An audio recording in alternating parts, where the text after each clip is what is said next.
tarde, bem-vindos a mais um programa De Olho na Saúde.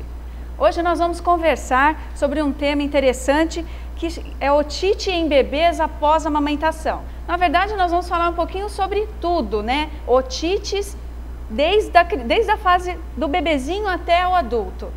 Nós convidamos para conversar com a gente sobre esse tema o Dr. Ulisses Ribeiro, otorrinolaringologista, chefe do serviço de estágio em otorrinolaringologia do Hospital São Luís d'Or, da região do Jabaquara, e membro da diretoria da Associação Brasileira de Otorrinolaringologia. Boa tarde, doutor. Boa tarde, Raquel.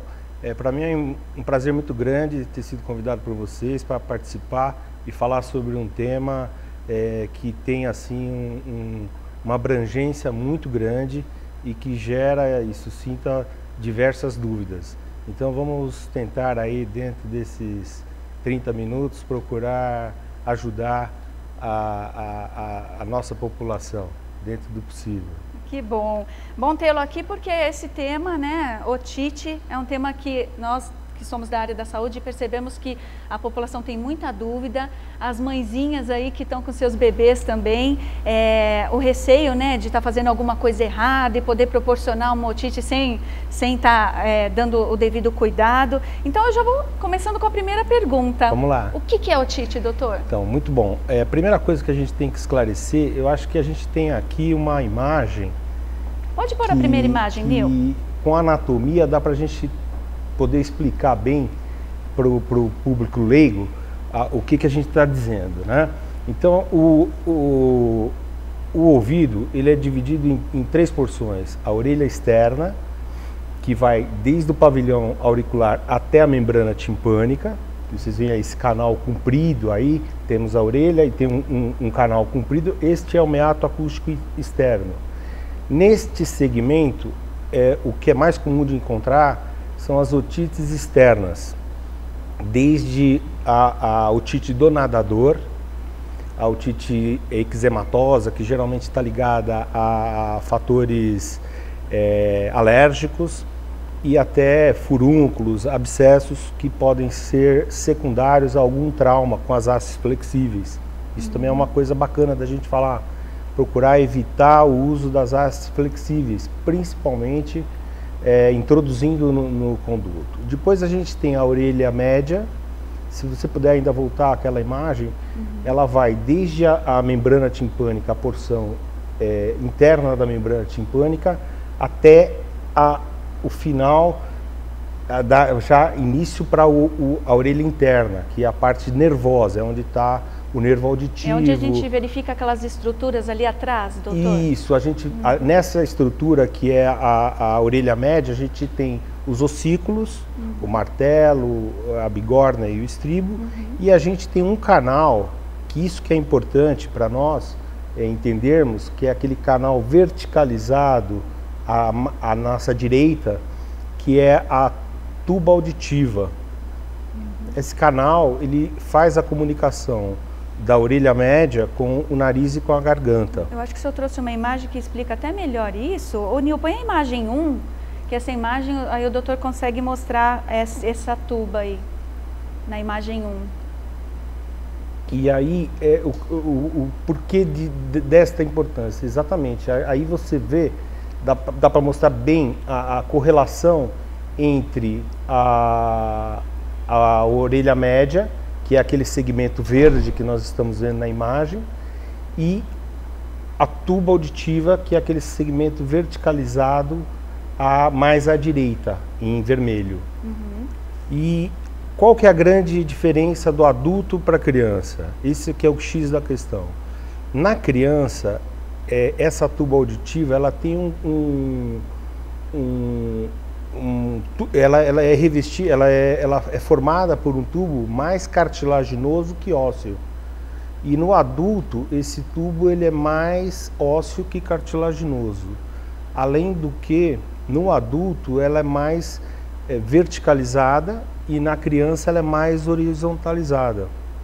Então isso facilitaria o acesso dessas secreções oriundas do nariz e da garganta para dentro da orelha média, levando os germes que ficam nessa outra região anterior para dentro da orelha média, favorecendo as infecções. O Nil, coloca a imagem número 5, essa imagem ela vai mostrar isso que o doutor está falando. Isso, da diferenciação do adulto para a criança. Então vocês vejam bem, na criança, onde a gente tem essa seta vertical, mostra toda a tuba auditiva. Ela é bem mais horizontalizada do que na nossa imagem da direita, que temos o adulto. Vocês conseguem visualizar bem essa diferenciação, ter essa diferenciação. Então é óbvio que só pela anatomia a criança já está prejudicada em relação ao adulto. Sim.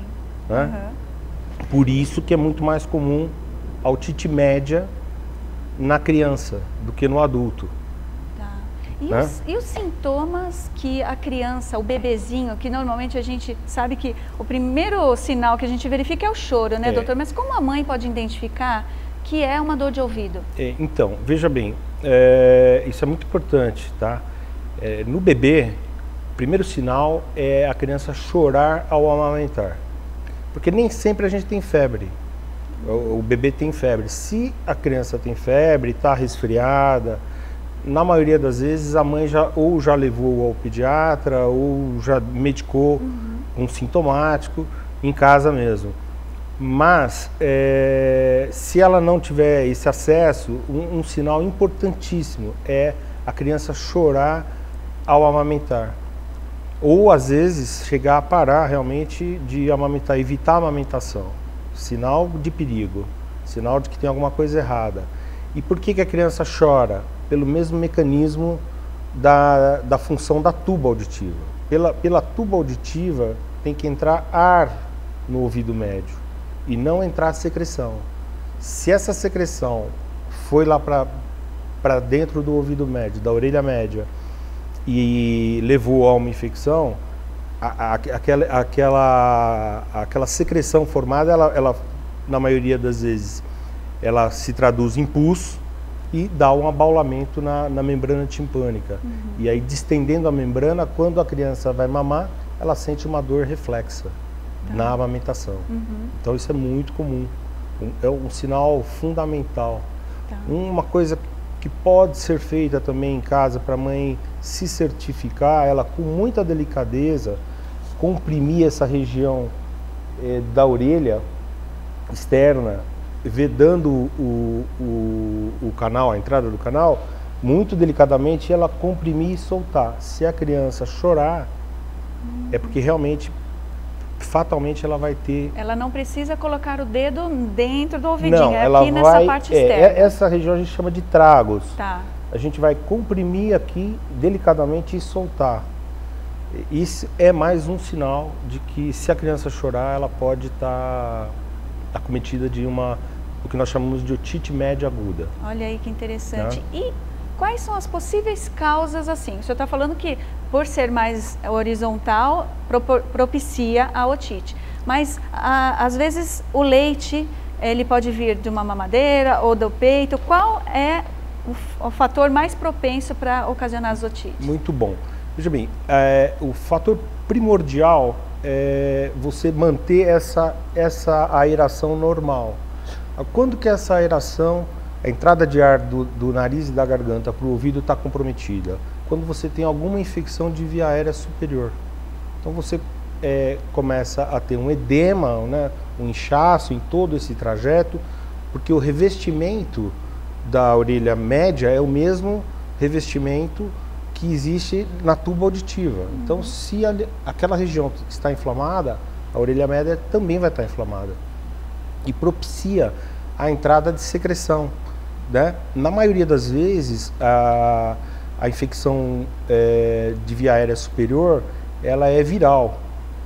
Mas a gente costuma dizer que o vírus abre a porta para a entrada de uma bactéria, né? E nas crianças, as mais comuns são o hemófilos no nosso meio e o pneumococo, né? Hoje a gente já sabe que existem as vacinas, então isso tem melhorado bastante, né?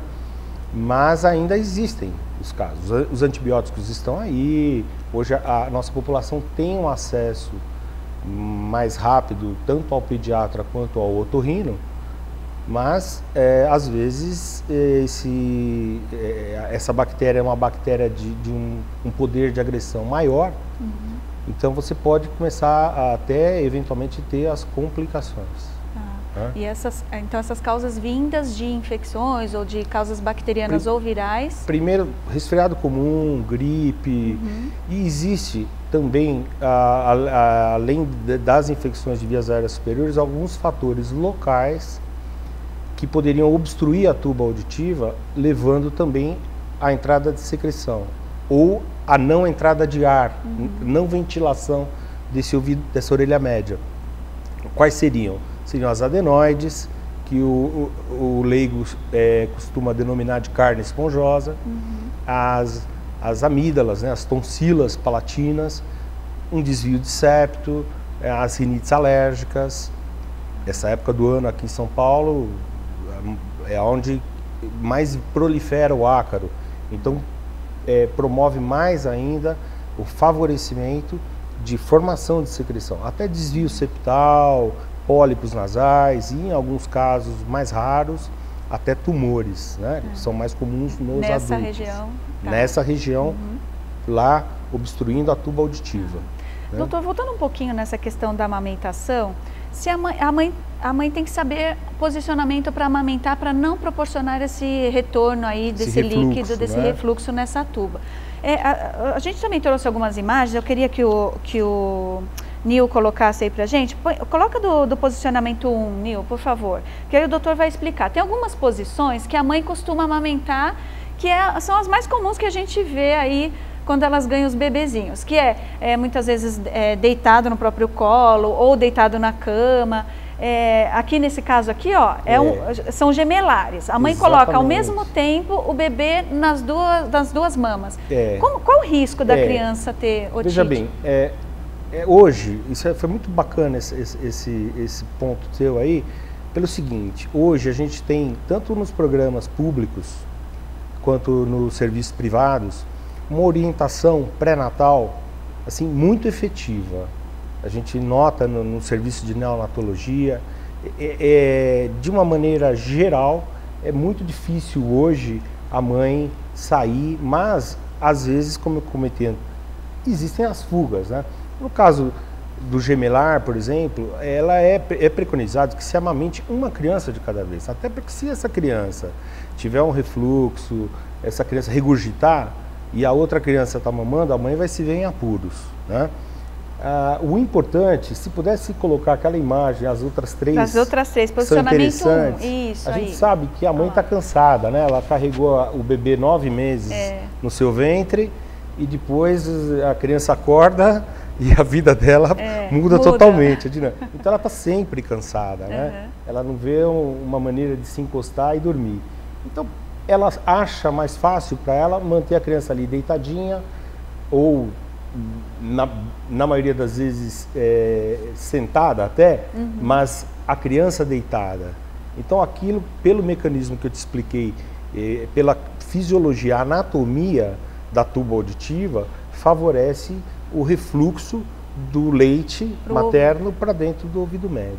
É importante dizer que não é o leite materno que vai acarretar, que pode acarretar uma infecção secundária. É que esse leite passa por uma região que tem germes, que não são os germes que vivem na orelha média. E lá na orelha média eles vão passar a ser agressivos. Podem secundariamente levar a uma infecção. Então o ideal, eu acho até que a gente tem uma imagem aí a imagem 2, o posicionamento ideal de amamentação. Coloca pra gente, Nil, o 2. Dentro do possível, esse é o ideal, é a criança sentada ou semi-sentada e a mãe também sentada, né? Ou quer na cama ou numa cadeira, ela sentar, deixar a criança mamar, mamou, fazer as manobras para que a criança elimine o ar, né? A eructação, e depois trocar para outra mama. Eu acho que isso é fundamental. Mas, como eu disse, hoje, na maioria das vezes, essas mães são orientadas para evitar esse tipo de problema. Mas ainda acontece. E a gente fica preocupado porque muitas vezes a mãe cansada, como o senhor mesmo disse, ela acaba deitando com o bebê e aí não é só o risco da otite, é o risco também de dormir, virar sobre o bebê fazer e uma tudo aspiração, um sufocamento, Sim. né?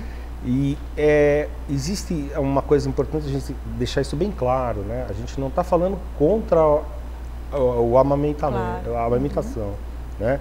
A gente está falando contra a maneira errada, né? Aliás, o máximo que a mãe puder manter o aleitamento materno, até porque as crianças que fazem o aleitamento materno, elas adquirem uma imunidade maior, isso nós sabemos, e com relação às otites, é muito mais fácil uma criança com mamadeira fazer um refluxo do que a criança que mama o peito, porque a criança que mama o peito, ela tem que sugar mais forte, ela tem que fazer mais força. Faz mais exercício. Do que faz mais exercício nessa musculatura orofacial. Então isso é importante. E além do que também, eu costumo usar uma frase que eu aprendi com um professor pediatra, que o leite da mãe é para o nenê e o leite da vaca é para o bezerro. Né? É verdade, até porque a gente vê cada vez mais o número de crianças com intolerância à lactose, que é seria outro fator causal. É um problema até de saúde pública. Exatamente. A otite, de uma maneira geral, eu esqueci de comentar isso no começo, quando eu disse da importância da otite. Mas existem trabalhos da Academia Americana de Pediatria que mostram que 1/3 das consultas em pronto atendimento de crianças até os 7 anos de idade são relacionadas à otite. Olha. 90 a 95% das crianças até 7 anos de idade vão ter pelo menos um episódio de otite. Eu estava até comentando aqui fora do ar com o doutor que quem não se lembra quando era pequeno que nunca teve uma dor de ouvido e teve, nessa fase aí, pequeno não lembra de ter tido a maioria. Quer por uma otite externa, a otite da praia, né? A otite da piscina, ou por uma otite média. É muito sensível essa região, né, doutor? Muito sensível. A gente tem vários nervos, pares cranianos, que fazem toda essa inervação sensitiva. Então, realmente, dor de ouvido... Tem que tomar muito cuidado. Dói muito. Então, e a outra situação é em respeito ao uso da mamadeira, né? Porque no peito a mamãe está ali, controla, ajuda o bebê, e esse posicionamento que o doutor Ulisses está contando é o posicionamento mais correto. Agora, na mamada com a mamadeira, a mãe costuma, o bebê é um pouquinho maior, ele já segura a mamadeira, e aí também a falta de supervisão.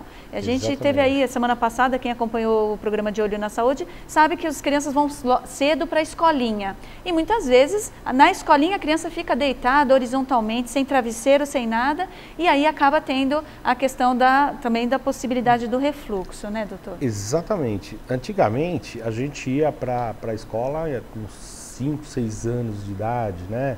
Às vezes até 7. Hoje não. Hoje, pela importância da mulher na nossa sociedade, no plano econômico, a mãe ela é obrigada a... Isso quando a mãe não é o pai também, né? É muito comum. Ela é obrigada a voltar, a retornar ao trabalho. Então, ela se vê na obrigação de deixar a criança numa creche ou numa escolinha. E a gente sabe, cuidar de uma criança já não é fácil. Você imagina você ter que cuidar de várias crianças ao mesmo tempo. Isso. E a gente nota que não existe uma orientação adequada, ou mesmo nos casos em que existe essa orientação, a coisa meio que passa batido. Então é muito comum as crianças, você vai visitar uma creche e você vê que as crianças estão deitadas mamando. Ou então, um outro erro, que eu brigo às vezes com os pais no consultório, e a gente estava conversando aqui anteriormente, e a nossa apresentadora, a Raquel, me disse que mamou mamadeira até os 9 anos de idade. E eu digo, por que é até mais perigoso? A criança chega sozinha, prepara, às vezes ela mesma, a mamadeira dela, deita no sofá e vai assistir a televisão. Então ela está favorecendo o refluxo gastroesofágico, e ela, se ela estiver resfriada, ela pode, apesar dela já estar com a tuba um pouco mais verticalizada, ela também é suscetível. E aí favorece esse tipo de mecanismo causal de uma otite média, né? Tá. Então o ideal é a criança tem que mastigar, a gente tem que aprender o mais rápido que essa criança puder tomar um leite no copo, ela vai fazer o mecanismo, ela vai parar de fazer o mecanismo de sucção e vai fazer um mecanismo de insuflação. E a deglutição. A deglutição. Então ela vai criar toda uma fisiologia adequada para essa musculatura trabalhar em cima da tuba auditiva. Né? Agora, doutor, também tem situações em que a gente escuta que a mãe, ela pega para... tá com dor de ouvido. Então ela pega e pinga o leite, o próprio leite no ouvido da criança. Então, isso está certo? Não está certo, né? Principalmente naqueles casos em que já houve uma supuração, a membrana timpânica perfurou pelo inchaço, pelo aumento de secreção, e aí são as crendices populares, né? O leite materno é ótimo, mas por via oral, não tópico. Ele vai causar um incômodo a mais. Da mesma maneira, antigamente, você deve se lembrar disso, pinga óleo quente. Nossa, aquilo já está doendo. Você vai lá e pinga um óleo quente, quer dizer, vai fritar a bactéria, né? Então não tem o porquê disso. O que você tem que fazer é tentar fazer uma higiene com a haste flexível, limpar assim, o mais externamente possível, isso sim nós podemos fazer. Fazer um calor local, né? Dar um analgésico para a criança. A compressa quente alivia o calor alivia a dor, né? Ela faz uma analgesia. E procurar o especialista ou o pediatra ou o médico da criança para que ele trate adequadamente. Uma situação que a gente percebe, eu percebi isso até na última viagem que eu fiz, que as crianças que vão viajar com os pais, por exemplo, de avião, doutor, Boa. A gente sabe que tem, né, essa diferença de pressão. Tem recomendação para os pais que vão com crianças pequenas ainda em fase de amamentação? Tem. Existem 2 dicas, assim, na verdade 3 dicas. A primeira é tentar evitar ao máximo viajar com a criança lactente. Por conta de que é muito mais fácil obstruir essa tuba na criança do que no adulto, pelo mesmo mecanismo que a gente já cansou de explicar aqui.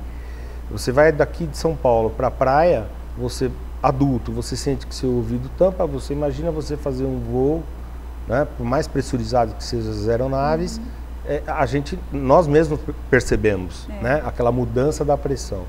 Então, na maioria das vezes, quando você está voando, quando o avião começa a descer, a gente nota alguma criança chorar. É verdade. A criança ela não sabe reclamar. Às vezes ela nem chora de dor, ela chora do incômodo. Ela não sabe se referir que está com o ouvido tapado. Então aquilo é uma novidade para ela. Então as dicas, primeira, é tentar evitar ao máximo poder viajar. A gente sabe que existem situações que isso é impossível, mas tentar viajar, evitar ao máximo. Segundo, levar um truquezinho, leva um soro fisiológico num vidrinho e manter o narizinho da criança, lavar esse nariz, porque entrando o soro, ele descongestiona, a criança respira melhor e entra mais ar na tuba. Na subida, uma dica, a criança pode mamar, né? Na descida não, porque tem que ser o contrário. Na descida você tem que entrar ar no ouvido. Tanto que a gente faz a manobra de insuflação. Você assopra o nariz e assopra. Assopra. A criança não sabe fazer isso. Então o que nós podemos fazer é colocar essa criança sentadinha, primeiro deitada, lava o nariz com um conta-gotas de soro fisiológico e depois coloca a criança na posição mais sentada. Isso já vai aliviar, não vai solucionar todo o problema, mas dá um alívio. Então, para o bebezinho que é lactente, o ideal na decolagem colocar para mamar, que aí facilita, e na aterrissagem não. Não, na aterrissagem não, nem chupeta. E a criança maior? Porque eu estava, no último voo que eu fiz, uma criança assim, devia ter uns 5, 6 anos, mas chorava, doutor, muito, mas e punha a mão no ouvido e falava, tá doendo. Exatamente. Essa criança você também pode fazer esse descongestionante, lavar e uma dica, né? Dá alguma coisa para a criança mastigar, porque ela mastigando, ela está fazendo um exercício de massagem na tuba auditiva, né? Então vai entrar ar e ensinar a criança. A criança aprende. Às vezes a mãe chega no consultório, doutor, ele não sabe assoar o nariz. Eu brinco com a criança sai do consultório aprendendo a assoar o nariz. Então a gente perdeu um pouquinho de tempo e orientar nesse sentido, na maioria das vezes resolve o problema. Tá. Né? Doutor, e sobre a chupeta? A chupeta tem alguma relação? Exatamente. A chupeta, ela faz o mesmo mecanismo. Ela cria uma pressão negativa. Então, ao invés de entrar ar no ouvido, você está proporcionando um empuxo das secreções oriundas da garganta e do nariz para dentro do ouvido médio. O que você está fazendo quando está mamando, está sugando a chupeta? Você está criando esse mecanismo, favorecendo esse mecanismo. Então, o ideal é não... A gente sabe que é difícil, né? A criança começa a chorar, o primeiro ato da mãe é ali... É verdade. Né? Mas tentar, dentro do possível. O ideal, por exemplo, a criança, assim que ela começar a criar algum hábito de mastigação, é dar alguma coisinha para a criança mastigar, até para fazer já uma massagem gengival, para os dentinhos que vão vir, né? Criar esse hábito, criar o hábito de mastigação na criança. Tá. Isso eu acho que é muito bacana. E assim, as principais complicações que podem decorrer dessa ida desses líquidos, seja da mamada ou de outros líquidos no ouvido, quais são vamos dizer assim, as mais graves que podem acontecer? Então, muito boa essa colocação, Raquel. A gente, como eu disse, hoje com o acesso mais fácil aos médicos, com a utilização dos antibióticos específicos, a procura do especialista, essas complicações diminuíram muito. Até com os programas de vacinação, né, tanto público quanto privado, a gente percebe no consultório que essas complicações, graças a Deus, diminuíram muito, mas ainda existem. E elas vão desde as complicações oriundas apenas no ouvido médio, no ouvido, na orelha propriamente dito, né, na mastoide. Então você pode ter uma otomastoidite, que é uma inflamação já pegando a parte óssea. Você pode ter uma paralisia facial, porque o nervo facial, o trajeto maior dele é dentro do osso temporal, que é o osso onde fica a orelha média e a mastoide. E até nas crianças pré-escolares a gente percebe, por exemplo, a diminuição da audição. Você faz uma otite secretora e essa otite secretora diminui a percepção auditiva. Isso é plenamente curável. E as complicações mais graves são as complicações cranianas, né? Que são em menos quantidade, mas a gente pode ter até a meningite oriunda de uma otite, a meningite otogênica, e abscessos cerebrais e complicações mais graves, até que podem levar ao óbito. Olha aí. Nossa, então não pode... Com dor de ouvido não se brinca. Não se brinca. Não se brinca. A gente teve uma pergunta da Cláudia aqui de São Paulo, perguntando se o ar-condicionado usado nos ambientes proporciona otite, junto, né, com as crianças. Sim, nesse ambiente. Veja bem, eu diria que indiretamente ele favorece. Primeiro porque não existe um controle adequado de manutenção do ar-condicionado. Isso todos nós sabemos, quer industrial, quer na sua residência, quer no seu automóvel. Hoje, praticamente todos os automóveis já vêm de fábrica com ar-condicionado. E até por questão de segurança, todo mundo anda com os vidros fechados e o ar-condicionado ligado. Então, aquela não é a nossa temperatura. A nossa temperatura gira em torno de 36 a 37 graus, né? Que a gente chama de temperatura fisiológica, né? E você bota o ar-condicionado a 19 graus, você sai do carro, 19 graus, vai para a rua que está com 40 graus, quer dizer, olha a variação. Isso faz o quê? Isso diminui a tua resistência e favorece essa época do ano, então, mais ainda, a gente vive confinado, né? É verdade. Oscilações de até 10, 15 graus. Né? Hoje mesmo, eu vim para sair cedo, tinha cirurgia, saí com um paletó de veludo. Fui tirando, é o efeito cebola, você vai tirando, porque agora, a hora que eu cheguei aqui, estava mais de 30 graus. Exatamente. Então, não é só para criança, Não é só para criança. É lógico que a criança ela é mais afetada, porque de repente ela não completou o ciclo de vacina dela, ela não teve as infecções primárias, então isso, ela sempre ela é o prato cheio, né? Nossa, doutor, nosso tempo está acabando e eu queria já ir agradecendo e pedir para o senhor deixar a última mensagem aí para o público, né, que está nos ouvindo, e eu vou deixar depois o e-mail do programa para quem quiser deixar algumas perguntas, e aí obviamente iremos remeter ao doutor para que ele nos ajude a responder. Por favor, deixe a sua mensagem. Olha, primeiro, mais uma vez, aí, agradecer o convite, falar de um tema assim, super prevalente, tanto socialmente como economicamente. Né, os gastos, você imagina os gastos que acabam acarretando isso num plano de saúde ou próprio governamental. Então isso acho que é super válido esse tipo de proposta, e só tenho a agradecer e me sinto até convidado para uma próxima vez, e como você disse, tem o e-mail. Se tiver alguma questão que alguém queira mandar, a gente pode estar respondendo com muito prazer. Agradeço muito a sua vinda ao programa, doutor, foi muito esclarecedor. E você que está nos ouvindo, mande um e-mail para deolhonasaude@justtv.com.br, que a gente manda uma resposta para você. Fique aí com a programação da Just TV e até a quinta-feira que vem. Até já. Bom.